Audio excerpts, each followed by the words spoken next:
नमः संस्कृताय विद्यार्थियों, मैं पूर्णिमा शर्मा आज कक्षा सप्तम की हिंदी मंजरी पुस्तक के अनिवार्य संस्कृत खंड से द्वितीय पाठा पाठ 2 काक शृगाल्योः कथा कौवे और सियार यानी लोमड़ी की कथा के शब्दार्थ और इसका अभ्यास कार्य लेकर प्रस्तुत हुई हूँ। प्रारंभ करते हैं इस पाठ के शब्दार्थ। एकदा एक बार, बुभुक्षिता भूखा, इतस्तता इधर उधर, सहसा अचानक, शाखाया डाल के, ऊपरी ऊपर, उपविशत बैठ गया, शृगाली सियारिन या लोमड़ी। इसके दो अर्थ हैं, आप कोई सा भी अर्थ प्रयोग कर सकते हैं। प्राप्त करने के लिए, श्रुत्वा सुनकर, पलायिता भाग गई। अभ्यास प्रश्न नंबर 1, उच्चारण करें। आपको इन शब्दों के उच्चारण के साथ साथ इनको लिखने का भी अभ्यास अवश्य करना चाहिए। पहला है बुभुक्षिता, शाखायाः, अचिंत्यत, पक्षौ, स्वप्रशंसाम्, उपविष्टाः।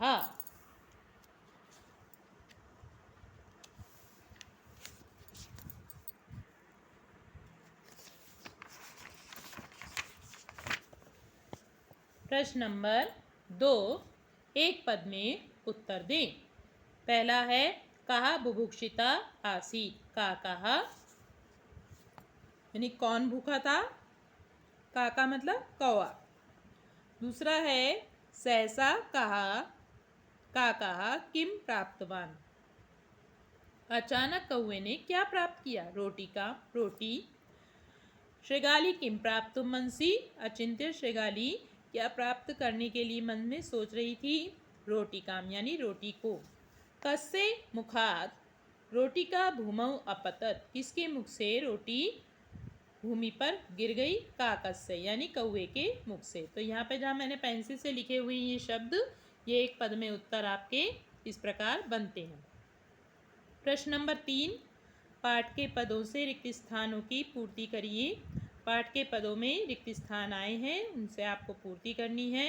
पहला है एकः काकः आसीत, एक कौवा था, क्या था वो, बुभुक्षिता। देखिए यहाँ पे इस प्रश्न का उत्तर यहाँ पर भी है। तो यहाँ पर आसीत आप दोबारा नहीं लिखेंगे, मैंने यहाँ कट कर दिया है क्योंकि आसीत यहाँ पर लिखा हुआ है। आपको केवल क्या लिखना है, बुभुक्षिता। स इतस्ततः क्या लिखेंगे, अभ्रमत, वह इधर उधर घूम रहा था। स्वप्रशंसाम श्रुत्वा काकः अभवत, तो क्या भरेंगे, अति प्रसन्न, अपनी प्रशंसा को सुनकर कौवा बहुत प्रसन्न हुआ। एतदर्थमेव शृगाली तस्य प्रशंसाम अकरोत, इसके लिए ही, किसके लिए, रोटी प्राप्त करने के लिए प्रशंसा कर रही थी वो कौवे की। तो इसके लिए ही लोमड़ी ने उसकी प्रशंसा की। स रोटिकां गृहीत्वा पलायिता, तस्मात् स्थानात्, वह रोटी को लेकर, तस्मात् स्थानात्, उस स्थान से, पलायिता मतलब भाग गई। तो यहाँ पे जो मैंने पेंसिल से लिखे हुए हैं, या आप ये डॉट डॉट डॉट डॉट जो देख रहे हैं इनके स्थान पर भरेंगे। इस प्रकार ये रिक्त स्थान हो जाएंगे आपके।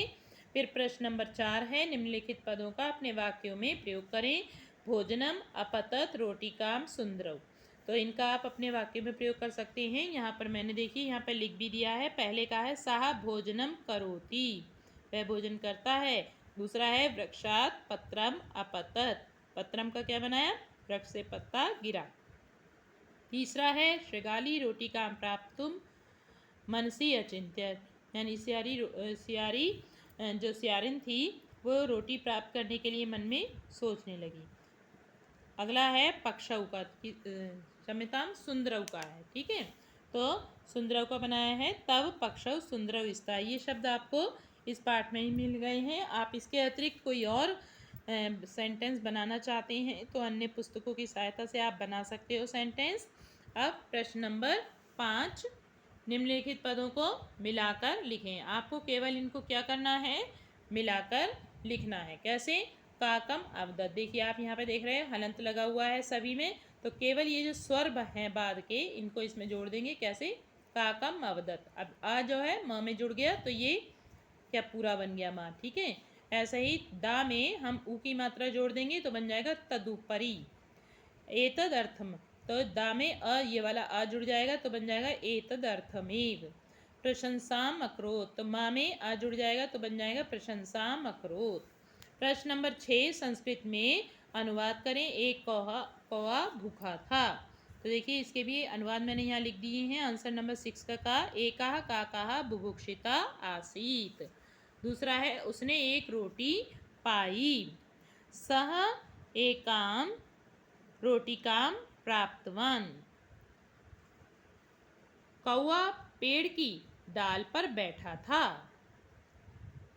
काकाह वृक्षस्य शाखायाः उपरि उपाविशत्।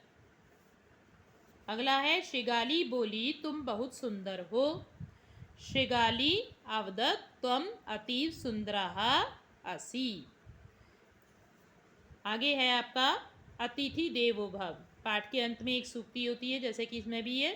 तो सूक्ति का अर्थ है अतिथि देवता के समान होते हैं। आज के लिए इतना ही। अगली वीडियो में अगले पाठ के साथ हम फिर मिलेंगे। धन्यवाद।